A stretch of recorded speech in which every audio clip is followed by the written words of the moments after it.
Hello everyone, this is Ahmad Fakhri bin Hamzah together with jamilah.samian from Cool Mom Super Dad. We are here now with the follow-up from our previous program, The Kindness Miracle, whereby we have received a lot of questions on some of the challenges and issues pertaining to marriage and family. So today, we would like to present as well as respond to some of the questions that has been raised during that session. Then we received several questions which we have responded, but for today we will be looking at 30 questions and decided to cluster them into these 4 different areas, which is very much focused to the topic that we have highlighted. One is on stages of marriage. Second is how do you transform conflict?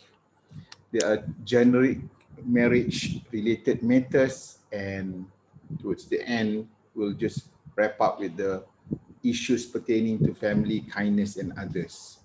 So with that, let me just kick off with the first cluster, and we would then look at the questions which was copied on verbatim, and the numbering is not in sequence because it's from the participant listing then.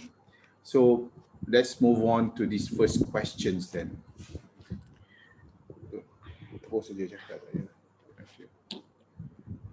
Okay, this question refers to the difference between the type of love between honeymoon and everlasting love. So yes, it is true that honeymoon period is very much like the infatuation period. As for the everlasting love, I wish to draw your attention to this particular research which I referred to during the live session. Now, this study was done at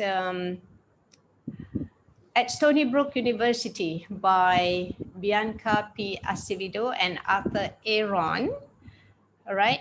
So in the report, these researchers highlighted a study done by Hatfield, Trotman, and Spratcher in 1984 that found women aged 50 to 82 in long-term relationships, 33 years or more, right? Reporting high levels of passionate love toward their spouse with tender and sexual feelings. So you can see there that this is quite contrary to what we commonly believe, that after many years of marriage, then the spark is no longer there. This is hard facts, evidence that you can refer to in terms of your expectations for long-term relationships. This is very much a human relationship. As you continue and progress to nurture it, you would bound to develop the feeling of love, the feeling of compassion with one another, because you have grown up and lived to be interdependent with one another. This is how, in the second question about maintaining and feeling love to your spouse, I sincerely believe that first and foremost is what is your intention of being together, and knowing the value of marriage and the idea that one's life will be stabilized because they are in a caring environment, they are in an environment where you compassion to one another, and you certainly create the bonding. So it takes time, and like in any relationship, when you start forming it at the beginning, you will go through some form of learning, and from there on you start to develop some norms, and for all you know, you will then be able to perform better in your marriage then.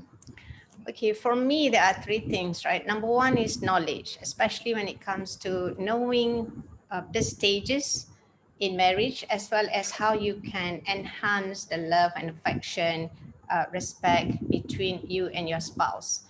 When you know, especially that distancing is so common, it happens so many times in practically all marriage, you will know that you have to do something to make sure that the love is nurtured consistently and regularly. Number two is men's and women's needs. Now, I wish to refer to the book as well as the research done by Dr. Willard J. Harvey, and he referred to a good range of men's and women's needs, including a connection, the need for conversation, for intimacy, love, and respect. And you will see how, although men and women might differ, as well, individuals differ, love and respect are very, very strong emotional needs for both men and women. And when we have that in mind, we know that that must be a top priority for men and women. And number three is having shared goals. And in terms of having shared goals, it's the glue for husband and wife. And don't just make children as your shared goals. I feel that it's important for the husband and the wife to continually be in touch with one another. What do you want to achieve in your life? What do I want to achieve in your life? How can I help you achieve that? And vice versa, right?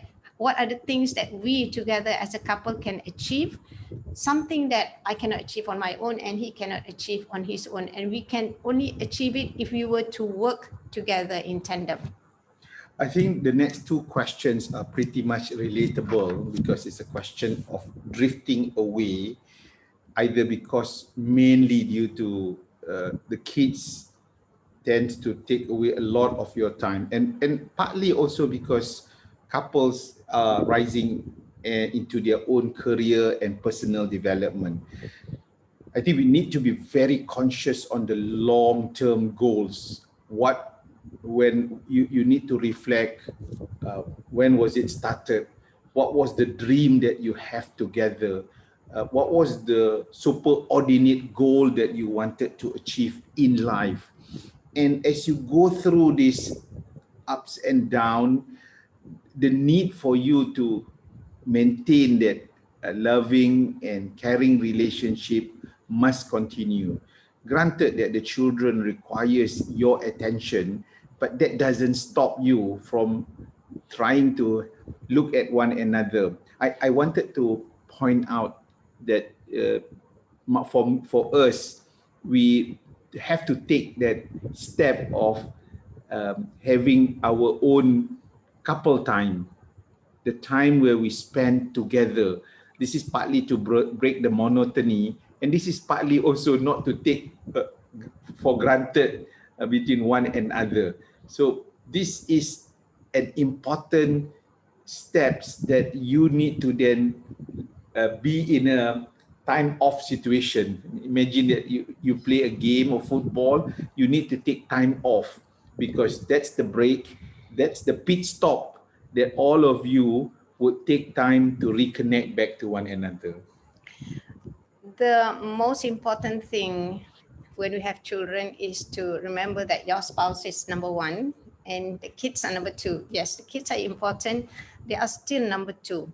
So if you do not nurture a strong relationship, romantic relationship with your spouse, it can just end in a way that you don't want to, right? So as Ahmad has said, you need to find time, but I would go a step further to say that you need to book your time. You need to set the dates, just like you would set a date with your clients and business partners. I mean, business associates, for instance.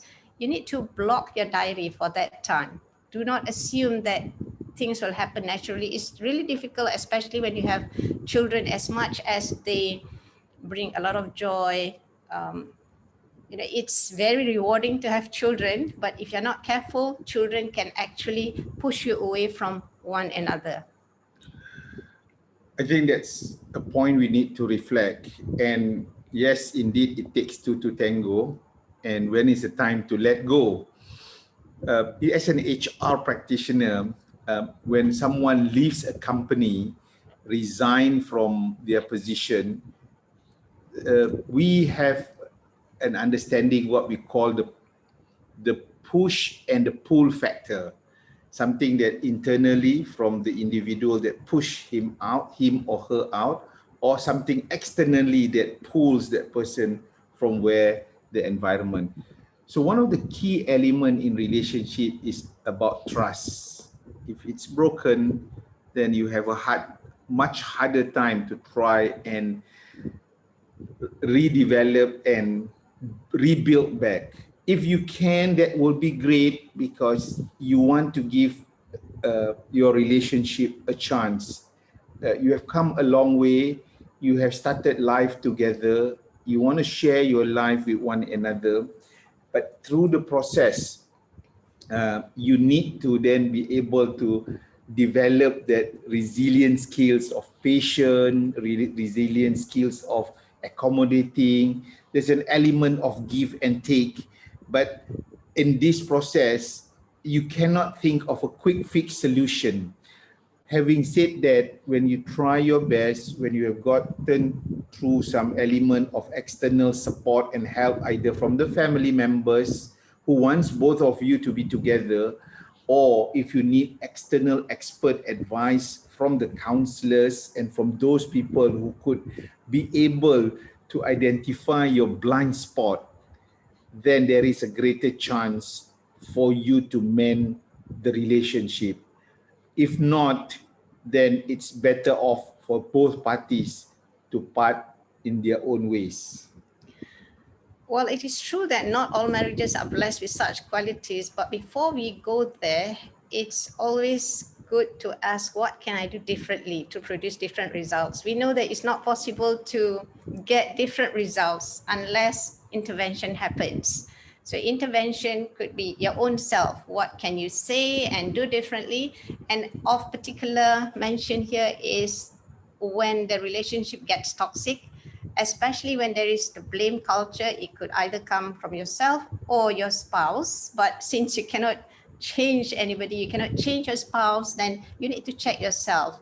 If there is indeed a blame culture, what am I doing to contribute towards that, right? So I would say, rather than if you ever catch yourself saying this is your fault, it all happens because of you in a negative way, change that mantra into something that is positive. It's not you against me, it's you and me against the problem. So believe me, if you change your mantra from a blame culture into something that is more positive, so the focus is more on um, trying to trying to solve that situation or that issue that both of you face, rather than focusing on the person causing that problem. So, in a nutshell, any marriage will go through some form of uh, roller coaster situation, partly because it's a maturing process, partly because we are trying to find the right level between one another. It's just not once upon a time and you will have they live happily ever after. In between, you certainly need to provide the environment to nurture and nourish that relationship, so that then going through that period, you are being tested, and therefore you will come out with victory, achieving what you have long desired. Again, in marriage, you would see that it doesn't happen with a bed of roses. So there will be element of conflict. And how do we handle conflict? Let's move on to the next questions of some of the issues between husband and wife that could lead into this unpleasant situation. Okay, next we talk about having expectations and how do we tolerate, right? The word that is used by this questionnaire is tolerate. But really, when you look at the stages of marriage, it has little to do with toleration or tolerating your spouse's habits or way of doing things. Think about it as acceptance. It's much better to accept and to realize that nobody is perfect. You have got some issues, your spouse has got some things that you're not comfortable with. And over time, it's part of that person. And part of you as well. And really, all of us change all the time. Nobody is going to be the same person 5 years, 10 years down the road, right? So always think how you can move from tolerating or toleration to acceptance. Also, I want to stress the importance and about open and honest communication. I feel like this is the way to achieve a relationship that is strong, that is robust. And when we talk about open and honest communication, this is something that some of us might not have been exposed to, in the sense where there are certain techniques in communicating, certain strategies that you can use, for instance, rephrasing. Because when we don't really know how to rephrase, we tend to make assumptions in a way that might be negative, in a way that leads to negative interpretation, and it doesn't really help strengthen the relationship, right? So there are certain thinking habits that successful couples have towards each other, and they tend to have good thoughts. They tend to interpret the same behavior in a more positive way that can contribute towards better outcomes.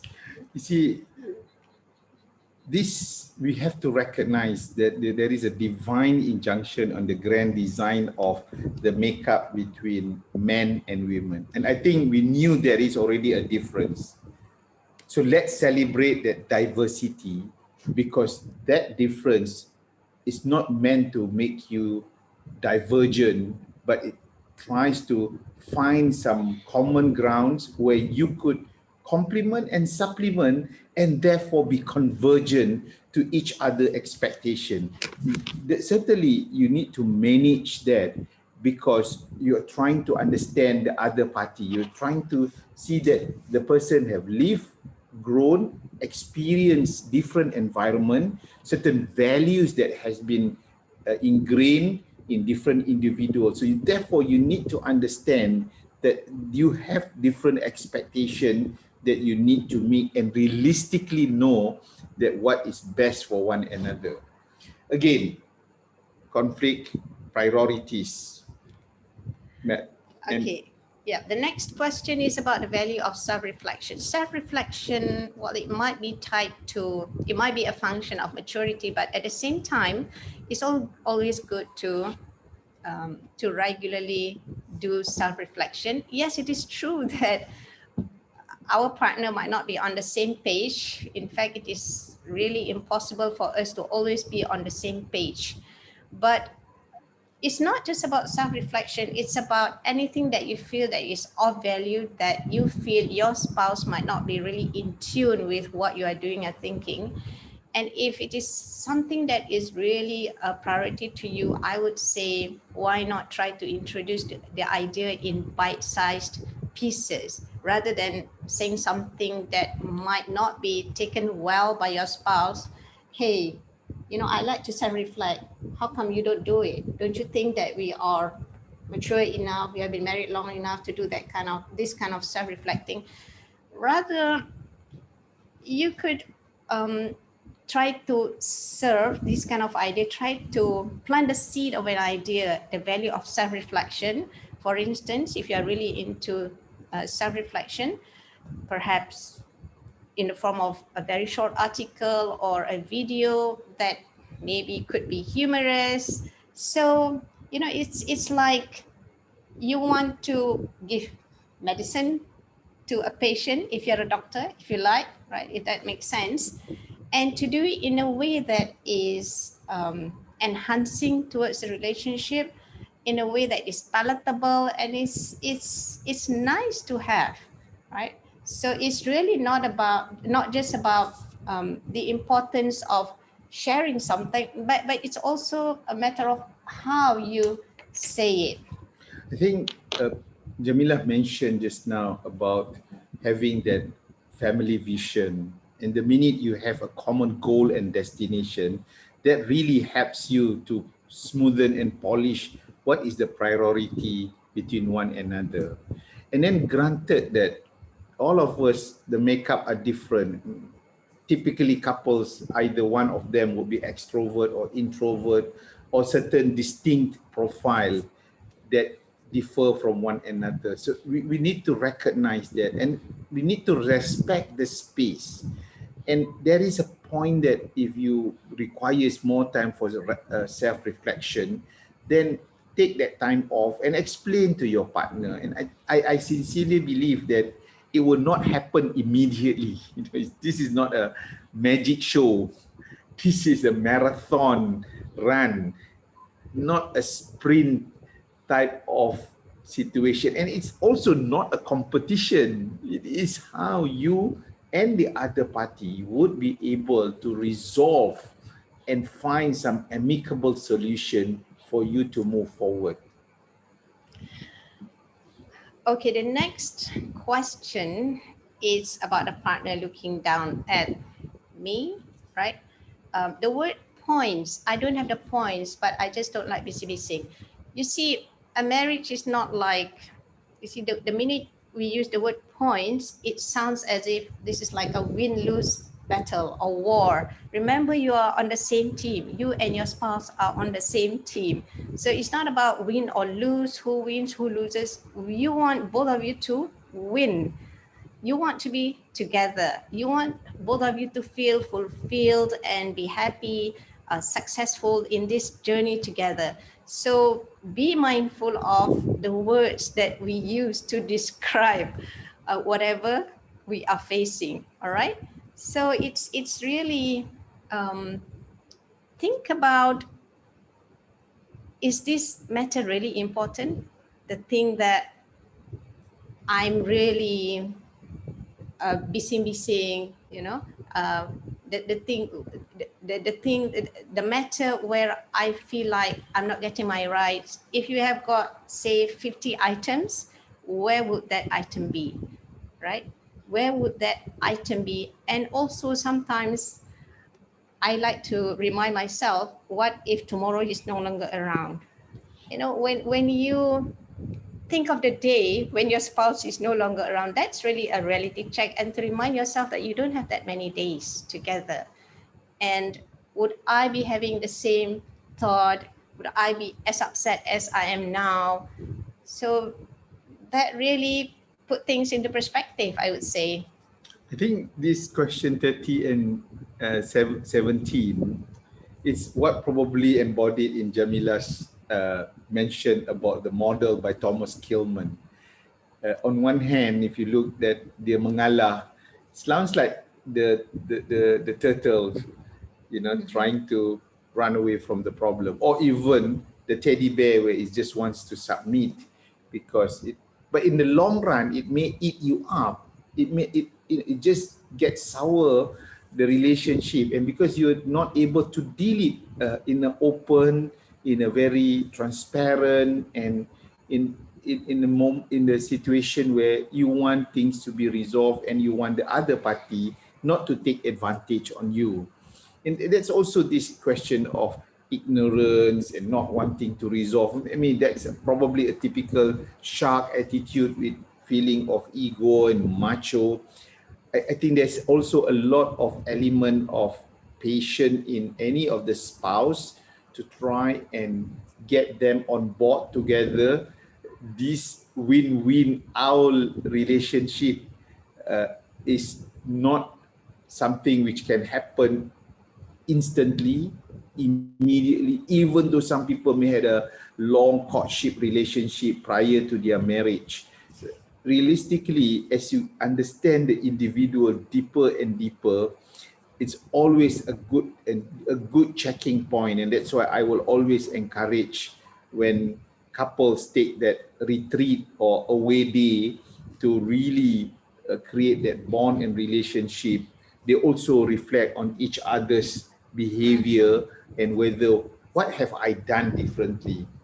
Looking at the Johari window of whether the open arena versus the blind spot can be further enhanced then.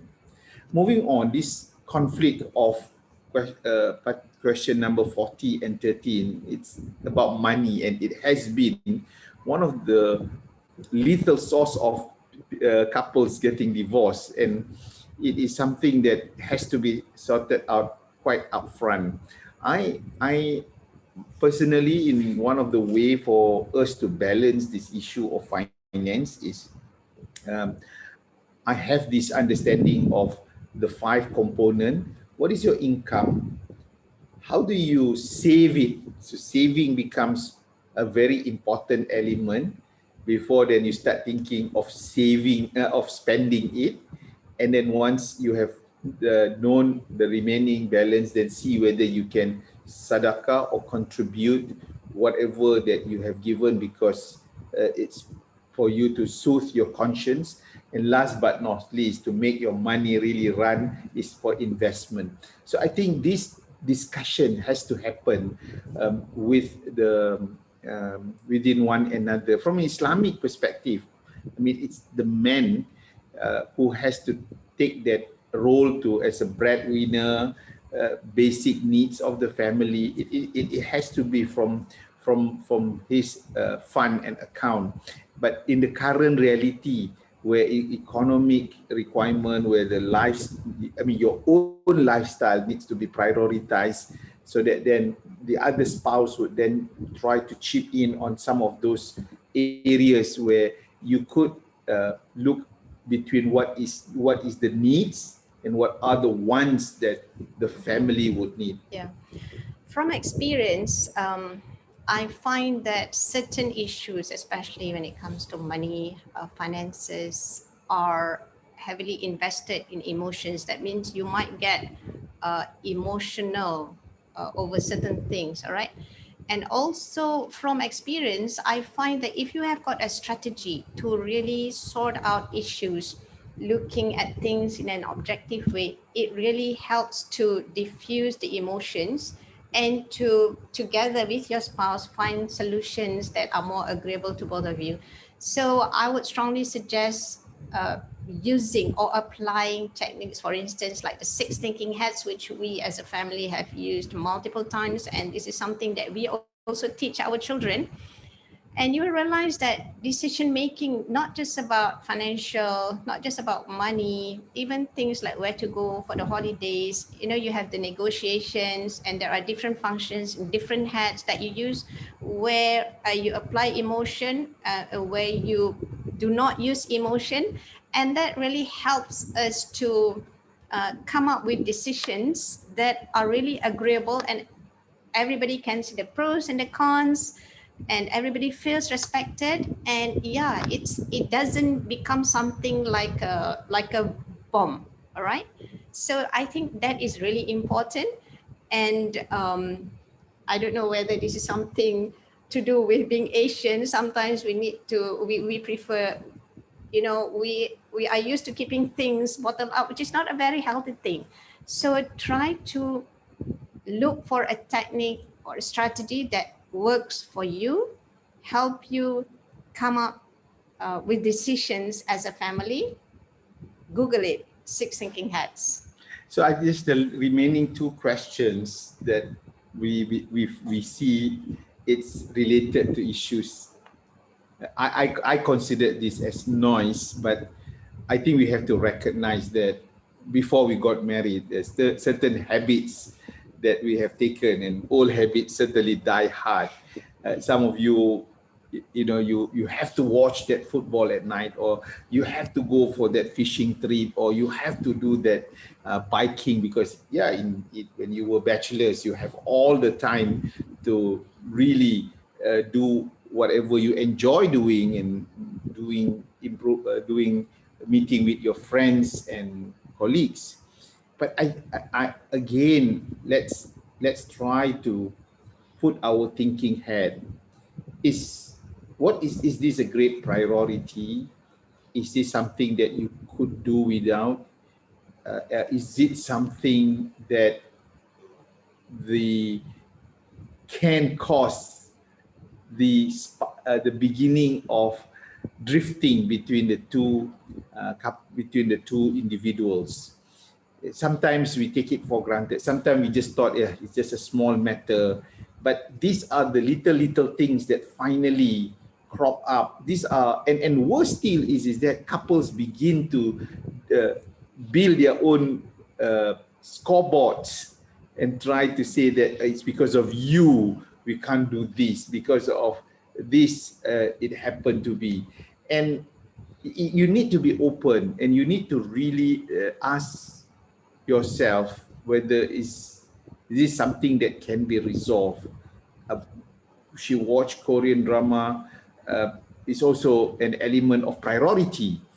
But then you are making interpretation. She watched it because of the hero, but it could be because of the value or the situation. But let's ask ourselves: but it, does this particular act, or does this particular thing is helping to mend the relationship? Because if it's not, then you have to be honest to yourself and consciously respond that if it's not building the relationship, then maybe it's time to pause, ponder, and find something alternative better for both of you. Yep. I would say things like this, it is better to sort of before you get married, in the sense where you try to understand the likes and dislikes, the hobbies of your future spouse. But having said that, when you're already in a marriage, certainly you discover things that you might not be comfortable with. So it could be interpreted as me time. It's really up to me what I want to do. But it could be interpreted as, the TV program, whatever you're doing is more important than me, right? So be mindful of what you do, even though you may consider it as me time, because yeah, it can really affect the relationship in a way that you do not intend. I mean, just as we end this particular situation, I like to relate to an individual that I have counseled online because they are in the brink of divorce. This is a family, two different culture, six children, and the wife has almost given up now because when the husband comes back from home, he just closed the door and kind of isolate himself, detached from the family environment, and that really puzzles the wife. So, but the conversation did not really happen. So when I discussed the matter, and we realized that apparently the husband works in a manufacturing environment. It's so noisy. It's daily, constantly with the banging of metals and all the things that he could not stand. What he needs is a quiet time to go and take a break. So that's what he did. But probably the understanding, the perception wasn't well discussed until it was pointed out. And lo and behold, after several weeks and months, he began to make some small change. And I think that really helps now for all parties, both husband and wife.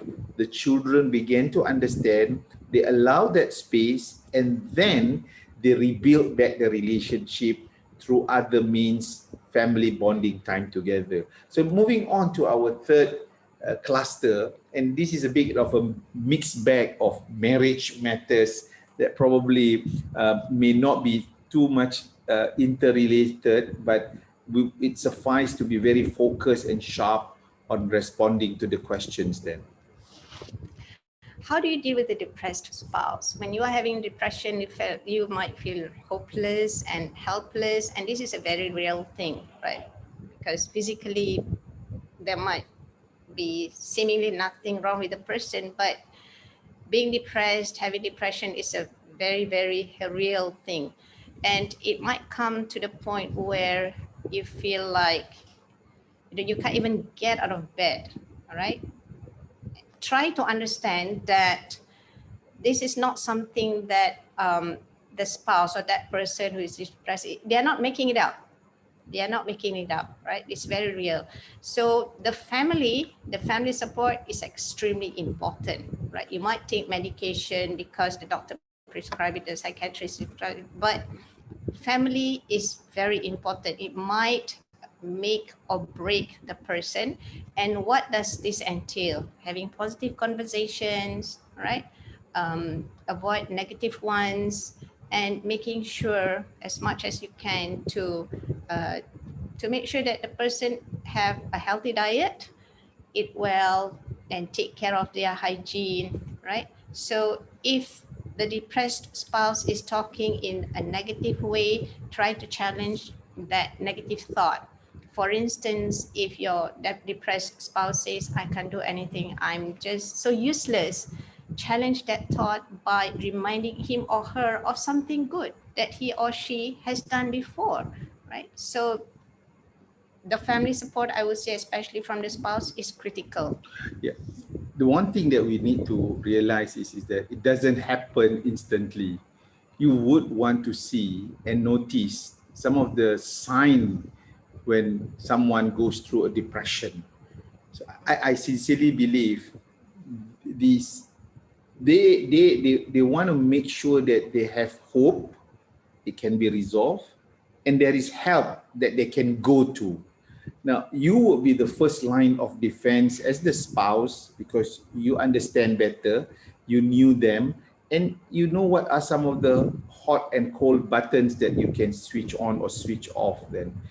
However, knowing that we have limitation and sometimes instead of helping, we're making it worse, that's the last thing we want to do, is we may have to seek external help, professionals or someone that you trust to be able to see whether is it something that the individual has to resolve it, or is it something that a combination between you and your spouse to mutually get yourself together into it to enable you to find the way forward. And that's also in dealing with cases of insecure partner.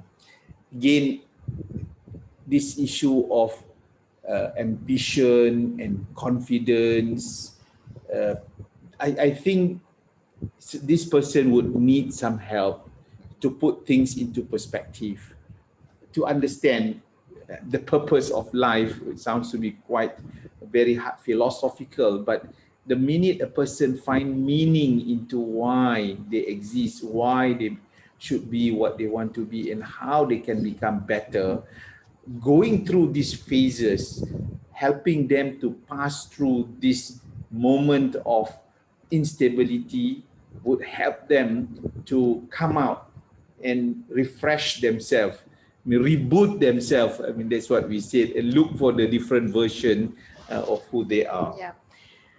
Lack of confidence in one's own ability is something to do with what you have experienced. It's not just about your childhood, it's also your experience as you go through the journey in life.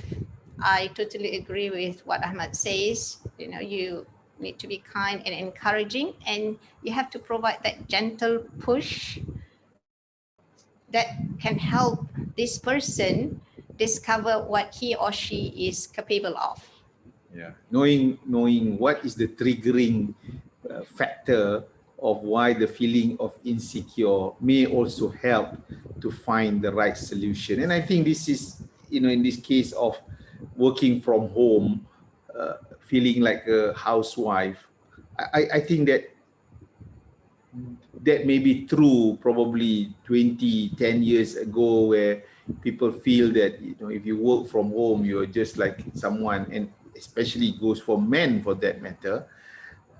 So irrespective of what gender it is, there's always that stigma feeling, especially amongst the close family members, the uncles and aunties and cousin talking about. But I think nowadays it's becoming a norm that someone working from home can still be successful, can still achieve what they want to achieve. And not just because there's corporate world, that you are going to be somebody, but I think even an entrepreneur working from home. What I like to highlight is that have that time in and time out period. So when you are working, then you still have to show the difference in terms of your dress so that you don't look like a housewife while you are working, especially you want to do your virtual meeting and zooming. So I think that really helps to develop your mindset to be a professional working in any environment. I think what you need is structure, in the sense where you have a good idea of what time you are going to start doing your work, what you're supposed to do. And I like to start the day with, what I want to achieve at the end of the day. Always begin with the end in mind. I mean, I've been working from home for years now, and it's, as much as it's not for everybody, but it's it's here that's most important. How you shift, right? You are in the same space in the home, but how you shift your mind from what needs to be done as a mother, as you need to cook, you need to clean and all that, and focus on what you need to achieve by the end of the day. You'll be surprised how much you can achieve within that period of time. I think you need to set some realistic targets. You need to also be able to tell yourself that there are certain limitation, and probably as in matter of time, as you mature, as you improve your knowledge and skills and understanding on the subject matter, it will certainly become better. And this question 24 about feeling not good enough and building that confidence, I think you got to be realistic. Not only be realistic, but you got to have peace to yourself. You are not super mom, and that's why it's called cool mom. And dads are supposed to become also equally not only super but cool also. And the whole idea is that you have that ability that you can make that step change. And I like you to think of what are some of the low hanging fruits that you could do just to make the family and the spouse, your children, feels that you are part and parcel of someone that have impacted their life. Then so I like to also encourage spouses this concept of which I mentioned, either this deliberate act of kindness or random act of kindness. And this act is not big. It's not someone that needs to produce checks and write checks and donate a huge amount of money. It's just some of those simple steps that can just have a warm feeling and a smile on the face. And we always talk about kindness towards other people, either it's random or deliberate. But really, kindness is also being kind to yourself, and that's one of the priorities in life. In the sense where we need to have good thoughts about ourselves, right? I would say when it comes to building confidence in marriage and parenting, knowledge is power. We need to empower ourselves with better ways of how to nurture the relationship with our spouse, and as well as how to nurture the relationship, the parent-child relationship. And once you know that there are ages and stages, better ways of disciplining, it doesn't have to be like stressful and high tension in the home.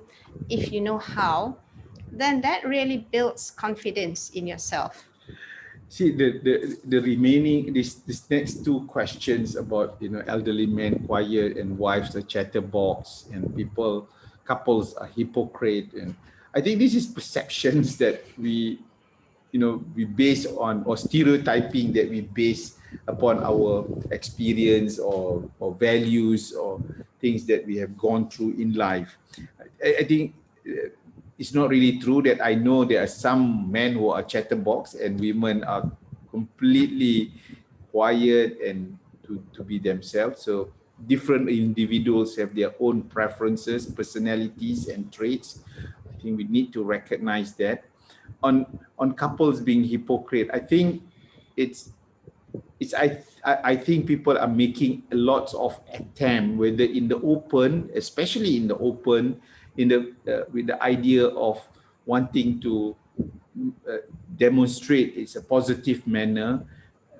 We don't know what is inside. They may be going through some form of turbulence in their relationship, and they are trying to mend it. Sometimes if you are not sure, you may have to fake it until you do it long enough, then it will become a reality.